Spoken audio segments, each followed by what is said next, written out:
નમસ્કાર ધોરણ 10ના વિદ્યાર્થી મિત્રો, આજના વિડીયોમાં આપણે ધોરણ 10 વિષય મિત્રો સામાજિક વિજ્ઞાન છે, જે તમારી ગાલા અસાઇનમેન્ટ બુક 2026 છે. એમાં મિત્રો આપણે પ્રશ્નપત્ર 2, 3, 4, 5 અને 6નું વિભાગ એનું સંપૂર્ણ સોલ્યુશન મિત્રો આજના વિડીયોમાં આપણે જવાબો સાથે જોવાના છે. તો વિડીયોને અંત સુધી જોજો મિત્રો. આ વિડીયો તમે પૂરો જોઈ લેશો તમારે બોર્ડ એક્ઝામની અંદર જે વિભાગ એની અંદર પૂરેપૂરા માર્ક્સ તમે મેળવી શકવાના છો. તો ખાસ વિડીયોમાં અંત સુધી જરૂરથી બનાવી રહેજો. વિડીયો પૂરો જોજો. ચેનલ પર નવા હોય તો પ્લીઝ તમે ચેનલને સબસ્ક્રાઈબ પણ જરૂરથી કરી લેજો. તો આ વિડીયોને આપણે અહીં સ્ટાર્ટ કરીએ છીએ. તો પહેલાં મિત્રો આપણે પ્રશ્નપત્ર 2નો વિભાગ એ જોઈએ. તો એમાં આપણને જે જોડકા આપેલા છે, તો પહેલું જોડકું છે કે મદ્રાસીઓ, તો શું આવશે? સાચું જોડકું આવશે ડી, કોળી નૃત્ય. પછી બૃહદેશ્વર મંદિર ક્યાં આવેલું છે? થાંજાવુરની અંદર. પછી જે ભારતના જંગલોમાંથી નષ્ટ થયેલો વન્યજીવ આવશે ચિત્તો, બરાબર. પછી પૃથ્વી પરની ઉર્જાનો મુખ્ય સ્ત્રોત આવશે સૂર્ય. પછી ગરમ પાણીના ઝરા ટુઅર, તુલસીશ્યામ વગેરે. તો આ રીતે આપણા જોડકા થશે. પછી ખરા છે કે ખોટા વિધાન જણાવવાનું છે. એમાં છે કે કુતબુદ્દીન ऐबक ढाई दिन का ઝોપડા નામની મસ્જિદ હતી. તો વિધાન કેવું છે? ખોટું છે, બરાબર. પછી વિજયનગરના મહાન સમ્રાટ કૃષ્ણદેવરાય હિન્દી અને સંસ્કૃતના લેખક હતા. તો આ વિધાન કેવું આવશે? ખોટું આવશે. ખાસ યાદ રાખજો, મોસ્ટ ટાઈમ પીછે બધા પ્રશ્નો. પછી ગોળાઈમાં લેન બદલતી વખતે વાહન ચાલકે જરૂરી સંકેતો બતાવવા જોઈએ. તો વિધાન સાચું છે. પછી યુનાઇટેડ નેશન્સે ઈસવીસન 1975ના વર્ષને મહિલા વર્ષ તરીકે જાહેર કર્યું છે હતું. તો વિધાન ખોટું આવશે. પછી સાંપ્રદાયિકતા એ વ્યક્તિ, સમાજ અને રાષ્ટ્રના વિકાસને અવરોધતું પરિબળ છે. તો વિધાન ખરું છે. વિદ્યાર્થી મિત્રો, આ પ્રશ્ન IMP છે, તમને 1 ગુણમાં પૂછી શકે છે. ખરા ખોટા ખાલી જગ્યામાં ગમે રીતે આ પ્રશ્ન પૂછી શકે છે. ઘણી વખત પૂછાયેલો પ્રશ્ન છે, તો ખાસ તૈયાર કરી લેજો. પછી ખાલી જગ્યા પૂરવાની છે. એમાં છે કે વિદેશી પર્યટકો આવવાથી ભારતને વિદેશી ખાલી જગ્યા પ્રાપ્ત થાય. તો શું થાય? હુંડિયામણ પ્રાપ્ત થાય છે. પછી ઈસવીસન ખાલી જગ્યામાં વન્યજીવોને લગતો કાયદો અમલમાં આવ્યો, એટલે 1972ની અંદર. પછી ભારતમાં 2/3 કૃષિ ક્ષેત્રો હજુ પણ વરસાદ પર આધાર રાખે છે. પછી ભારતના પૂર્વ અને દક્ષિણના રાજ્યોમાં ખાલી જગ્યા દ્વારા સિંચાઈ વધારે થાય છે, તો તળાવો દ્વારા. પછી વ્યાપાર તુલનાને હકારાત્મક બનાવવા સરકારે મેક ઇન ઇન્ડિયા જે પ્રોજેક્ટ શરૂ કર્યો છે, બરાબર. પછી વિકલ્પો છે કે ભારત સરકારે રાષ્ટ્રીય સ્મારકોની જાળવણીનું કામ કોને સોંપ્યું છે? તો પુરાતત્વ ખાતાને. પછી ઓડિશાની કઈ નદી મુક્ત ત્રિકોણ પ્રદેશ ધરાવે છે? તો મહાનદી. પછી ભારતનું કયું રાષ્ટ્ર તેના સ્પષ્ટ વાવેતર ક્ષેત્રના સંદર્ભમાં સૌથી વધુ સિંચાઈ ક્ષેત્ર ધરાવે છે? તો ઓપ્શન એ આવશે પંજાબની અંદર, બરાબર. ખાસ આપણે યાદ રાખજો. પછી 19 નંબરનો પ્રશ્ન છે કે નીચે દર્શાવેલ કઈ બાબતનો સેવા ક્ષેત્રમાં સામેલ નથી તે ઓળખી બતાવો. તો કે ધાતુઓનું ખોદકામ. પછી કઈ પદ્ધતિને મુક્ત અર્થતંત્ર કહે છે? તો કઈ પદ્ધતિ? બજાર પદ્ધતિને, બરાબર. પછી 1-2 શબ્દોમાં જવાબ લખો. કે ભારતમાં કયા 3 પ્રકારના રેલ માર્ગો જોવા મળે છે? તો બ્રોડ ગેજ, મીટર ગેજ અને નેરો ગેજ. પછી ભારતને કુલ કેટલા કિમી દરિયો કિનારો મળેલ છે? તો આશરે 75 અને 17 કિમી, બરાબર. જે આશરે 7517 કિલોમીટર જેટલો દરિયો કિનારો મળેલો છે ભારતને. ખાસ યાદ રાખજો. પછી ટાંકણીથી લઈને મોટા જે યંત્રો સુધીની ઉત્પાદન કયા ક્ષેત્રમાં કરવામાં આવે છે? તો કયો ક્ષેત્ર આવશે? દ્વિતીય ક્ષેત્ર આવશે.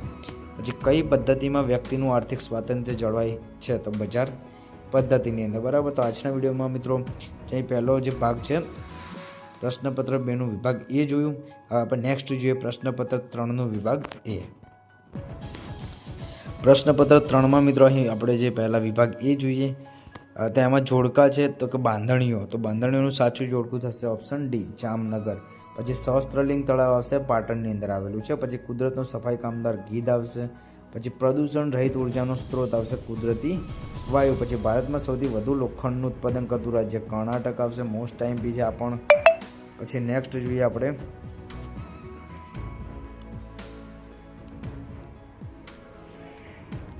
નેક્સ્ટ મિત્રો ખરા ખોટા છે. તો ખરા ખોટા જોઈએ. તેમાં છે કે મોઢેરાના સૂર્ય મંદિરને નકશીકામ ઈરાની શૈલીમાં થયેલું છે. તો વિધાન કેવું છે? ખરું છે. પછી તત્વજ્ઞાનથી ભરપૂર એવા સાહિત્યને આરણ્યકો કહે છે. તો વિધાન ખરું આવશે. પછી નેક્સ્ટ છે મિત્રો 8 નંબર છે કે જે વાહન ચલાવવાનું હોય તે વાહનના પ્રકારના મુજબ લાયસન્સ વાહન ચાલક પાસે હોવું ફરજિયાત છે. તો વિધાન ખરું છે. પછી વર્ષ જે 1975ને મહિલા સશક્તિકરણ વર્ષ તરીકે જોવામાં આવે છે. તો વિધાન ખોટું છે. ધર્મ કે ભાષાના આધારે કોઈપણ પ્રદેશમાં બહુમતીમાં ન હોય તેવા લોક સમૂહને લઘુમતી કહેવામાં આવે છે. તો વિધાન કેવું છે? ખરું છે. બરાબર. પછી નેક્સ્ટ જોઈએ આપણે ખાલી જગ્યા જોઈએ. તો ખાલી જગ્યામાં છે કે ઈસવીસન જે 1983માં સ્થપાયેલી ખાલી જગ્યા જે પ્રાકૃતિક ઇતિહાસ સમિતિની સૌથી જૂની સંસ્થા છે. તો મુંબઈ પ્રાકૃતિક ઇતિહાસ સમિતિ જે 1883માં સ્થપાયેલી જે સૌથી જૂની સંસ્થા આવશે, મુંબઈ પ્રાકૃતિક ઇતિહાસ સમિતિ. બરાબર. પછી રાષ્ટ્રીય સંગ્રહાલય ખાલી જગ્યામાં આવેલું છે તો કે નવી દિલ્હીની અંદર. પછી હીરાકુંડ યોજના ખાલી જગ્યા નદી પર આવેલી તો મહાનદી પર. પછી મિઝોરમ રાજ્યમાં સૌથી ઓછું સિંચાઈ ક્ષેત્ર જોવા મળે છે. પછી જે એક સ્થળેથી બીજા સ્થળે માનવી કે માલ સામાનની હેરફેરને ખાલી જગ્યા કહેવાય તો પરિવહન કહેવાય. પછી વિકલ્પો છે તો કે નીચેનામાં કયું જે જોડકું ખોટું છે તે જણાવવાનું છે. તો કે ભારતીય સંગ્રહાલય નવી દિલ્હી, આ જોડકું ખોટું આવશે. પછી નીચેની બહુહેતુક યોજનાઓને તેના લાભાન્વિત રાજ્યની સાથે જોડીને યોગ્ય ક્રમ પસંદ કરો. એમાં મિત્રો જવાબ આવશે ઓપ્શન નંબર સી આવશે. ખાસ જોઈ લેજો તમે. પછી પૃથ્વી પર જળ સંસાધનનો મુખ્ય સ્ત્રોત કયો છે? તો પૃથ્વી પર જળ સંસાધનનો મુખ્ય સ્ત્રોત વૃષ્ટિ આવશે. પછી દેશની કુલ જે રાષ્ટ્રીય આવકને દેશની કુલ વસ્તી વડે ભાગતા જે અંક મળે તેને માથાદીઠ આવક કહેવાય. પછી કઈ પદ્ધતિમાં નાણું અને ભાવતંત્ર સર્વોપરી હોય છે? તો બજાર પદ્ધતિની અંદર. પછી 1-2 શબ્દોમાં જવાબ લખવાના છે કે ગુજરાતનું ઓટોમેટિક લોક ગેટ ધરાવતું બંદર કયું છે? તો ભાવનગર આવશે. પછી પરિવહન માર્ગોમાં સૌથી ઝડપી પરંતુ ખર્ચાળ પરિવહન કયું છે? તો હવાઈ માર્ગ, વિમાન સેવા. પછી કયા દેશોએ પોતાનો આર્થિક વિકાસ બજાર પદ્ધતિથી કર્યો છે? તો અમેરિકા, ઇંગ્લેન્ડ, જાપાન જેવા દેશોએ જે બજાર પદ્ધતિ અપનાવીને આર્થિક વિકાસ સાધ્યો છે. બરાબર. પછી કઈ પદ્ધતિમાં બજારો સંપૂર્ણ અર્થતંત્ર હોતા નથી? તો કે જે પદ્ધતિમાં બજારો સંપૂર્ણપણે સ્વતંત્ર હોતા નથી તે સમાજવાદી પદ્ધતિ છે.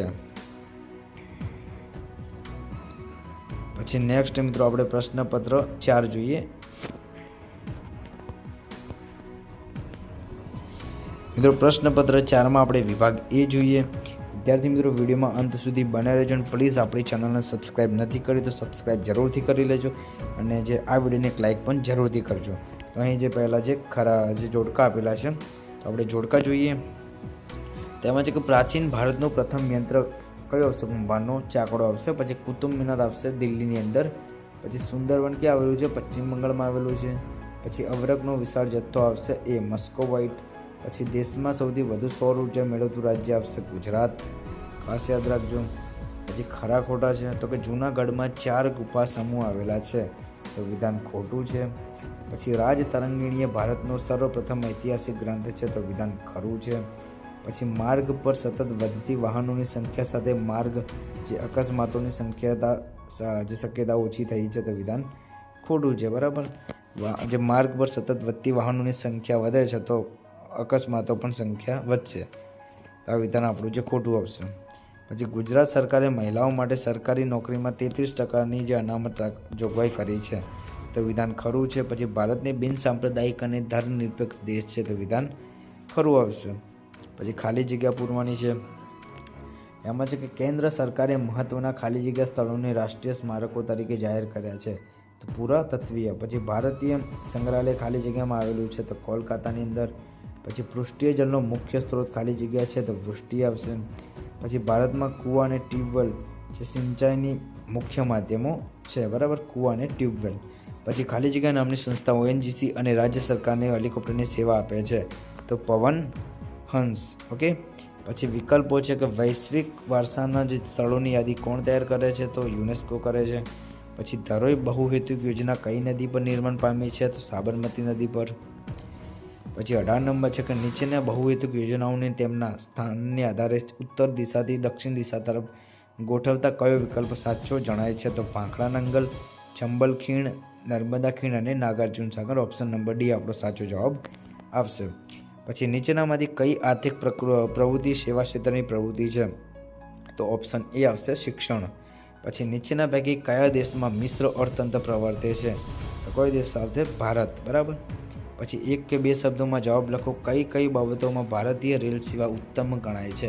તો ભારતીય રેલ સેવા એશિયામાં સૌથી મોટી અને વિશ્વમાં જે બીજા ક્રમનું સૌથી મોટું રેલવે નેટવર્ક હોવાની બાબતમાં ઉત્તમ ગણાય છે. બરાબર. ભારતીય રેલ સેવા એશિયામાં સૌથી મોટી અને વિશ્વમાં બીજા ક્રમમાં આવશે. બરાબર. એશિયાની અંદર નંબર 1 આવશે અને વિશ્વમાં બીજો નંબર આવશે. ખાસ આ યાદ રાખજો, ઘણી વખત મિત્રો આ પ્રશ્ન બોર્ડમાં પૂછાયેલો છે, તો ખાસ તૈયાર કરી લેજો. પછી સમૂહ સંચારના 2 માધ્યમો કયા કયા છે? તો મુદ્રિત માધ્યમ અને ઇલેક્ટ્રોનિક માધ્યમ. પછી ઉત્પાદનના સાધનોની ફાળવણીની મુખ્ય કઈ 2 પદ્ધતિઓ છે? તો કે ઉત્પાદનના સાધનોની ફાળવણીની 2 મુખ્ય પદ્ધતિ આવશે, બજાર પદ્ધતિ અને સમાજવાદી પદ્ધતિ છે. પછી જે પ્રવૃત્તિનો હેતુ આવક મેળવવાનો કે ખર્ચ કરવાનો ન હોય તે પ્રવૃત્તિને કઈ પ્રવૃત્તિ કહે છે? તો કે જે પ્રવૃત્તિનો હેતુ આવક મેળવવાનો કે ખર્ચ કરવાનો ન હોય તેને બિન આર્થિક પ્રવૃત્તિ કહે છે. મોસ્ટ ટાઈમ બી આપણને પ્રશ્ન છે. ઓકે, તો આજના વિડીયોમાં મિત્રો આપણે જે પ્રશ્નપત્ર 4નું જોયું વિભાગ એનું સોલ્યુશન. હવે નેક્સ્ટ જોઈએ પ્રશ્નપત્ર 5. બરાબર, પ્રશ્નપત્ર 5 છે એનો વિભાગ એ જોઈએ. એમાં પહેલાં જોડકા છે, તો જોડકા જોઈએ. તેમાં છે કે કુચીપુડી નૃત્ય, તો ક્યાંનું છે કુચીપુડી નૃત્ય? આંધ્રપ્રદેશનું આવશે. પછી સાંચીનો સ્તૂપ આવશે, મૌર્ય યુગ. પછી એક સિંગી ભારતીય ગેંડો અસમ અને સુંદરવનના જંગલોમાં જોવા મળે છે. પછી ભૂતાપીય ઉર્જા એટલે કઈ ઉર્જા કે ભૂસંચલનીય પ્રક્રિયા. પછી ગુજરાતનું ખનિજ તેલ અને કુદરતી વાયુનું ભંડાર ધરાવતું ક્ષેત્ર અંકલેશ્વર અને ગાંધાર. પછી ખરા ખોટા જણાવવાના છે. એમાં છે કે સારનાથનો સ્તંભ ભારતની શિલ્પકલાનો શ્રેષ્ઠ નમૂનો છે, તો વિધાન ખરું છે. પછી ઉપનિષદો સંવાદના સ્વરૂપમાં છે, તો આ વિધાન પણ ખરું આવશે, આ પણ મોસ્ટ ટાઈમ બી છે. પછી હળવી મધ્યમ ગતિના અન્ય ભારે વાહનોને સામાન્ય રીતે સૌથી જમણી બાજુની લેનમાં જ ચલાવવા જોઈએ, તો વિધાન કેવું આવશે? ખોટું આવશે. બરાબર. પછી ગુજરાતમાં સ્થાનિક સ્વરાજ્યની સંસ્થાઓમાં મહિલા અનામત ટકાવારી 50%થી વધુ કરી છે, તો વિધાન ખરું છે.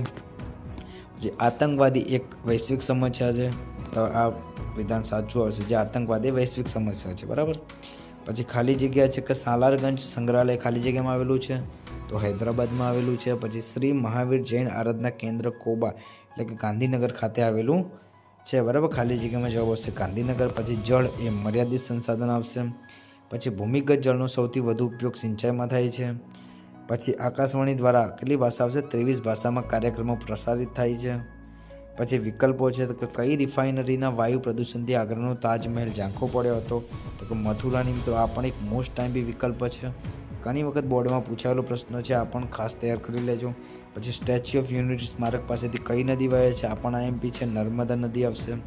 પછી વર્ગખંડમાં ખેત તલાવડી વિશે વિદ્યાર્થીઓની ચર્ચા દરમિયાન રજૂ થયેલું કયું વિધાન યોગ્ય છે? તો કે યસવાળું વિધાન સાચું આવશે. તે વધુ વૃક્ષો વાવો આંદોલનનું મહત્વ અંગ છે, ઓપ્શન નંબર બી આપણો જવાબ થશે. પછી ચીજ વસ્તુઓ કે સેવાના વિનિમય દ્વારા આવક પ્રાપ્ત કરવાની અને ખર્ચ કરવાની પ્રવૃત્તિને કેવી પ્રવૃત્તિ કહે છે? આર્થિક પ્રવૃત્તિ કહેવાય. પછી આર્થિક વિકાસ કોને કહે છે? તો કે લોકોના જીવન ધોરણના સુધારાને આર્થિક વિકાસ કહેવાય છે. બરાબર છે. પછી 1-2 શબ્દોમાં જવાબ લખવાના છે કે કયા રેલ માર્ગો શ્રેષ્ઠ ઇજનેરી કૌશલ્યનું દ્રષ્ટાંત પૂરું પડ્યું છે?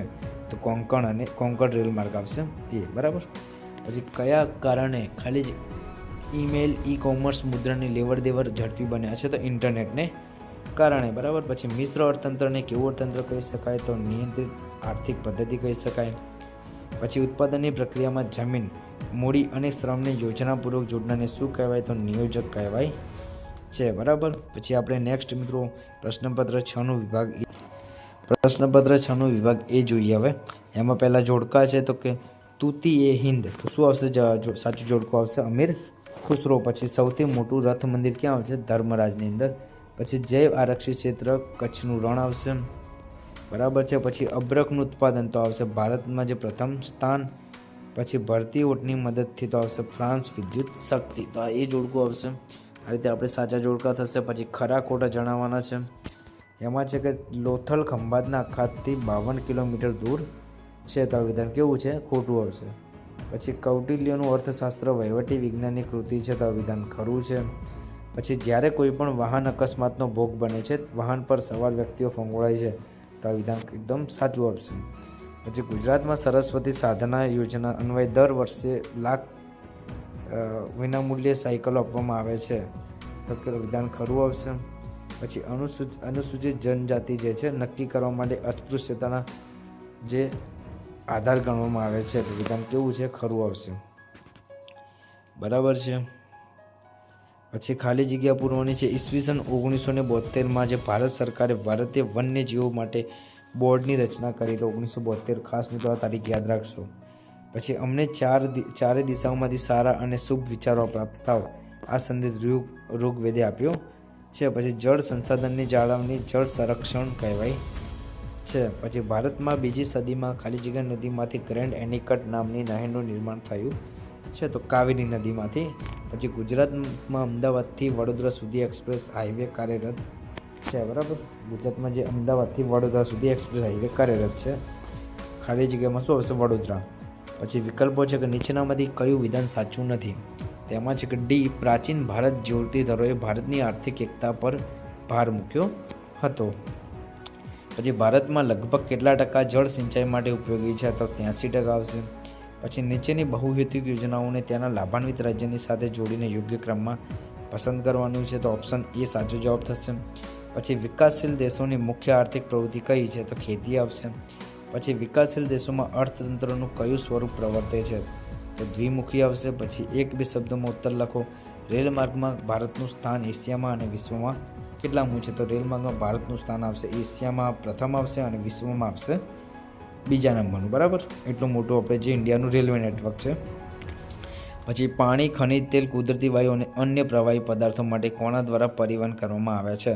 તો પાણી, ખનિજ તેલ, કુદરતી વાયુ અને અન્ય પ્રવાહી પદાર્થો માટે પાઇપલાઇન દ્વારા પરિવહન કરવામાં આવે છે. પછી ઉત્પાદનનું કુદરતી સાધન કયું છે? તો જમીન આવશે.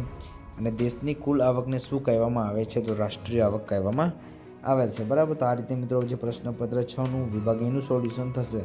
વિદ્યાર્થી મિત્રો, આજના વિડીયોમાં આપણે જે પ્રશ્નપત્ર 2થી માંડીને 6ના વિભાગ એના સોલ્યુશન જોયા. આઈ હોપ કે મિત્રો આ તમને વિડીયો હેલ્પફુલ થયો હશે, વિડીયો ગમ્યો હશે. વિડીયો ગમે તો વિડીયોને લાઇક જરૂરથી કરજો. અને મિત્રો આ જ ચેનલને સબસ્ક્રાઈબ ના કરો તો સબસ્ક્રાઈબ પણ જરૂરથી કરી લેજો અને તમારા મિત્રો સાથે પણ આ વિડીયોને જરૂરથી શેર કરજો. તો thank you so much for watching. જય હિન્દ, જય ભારત.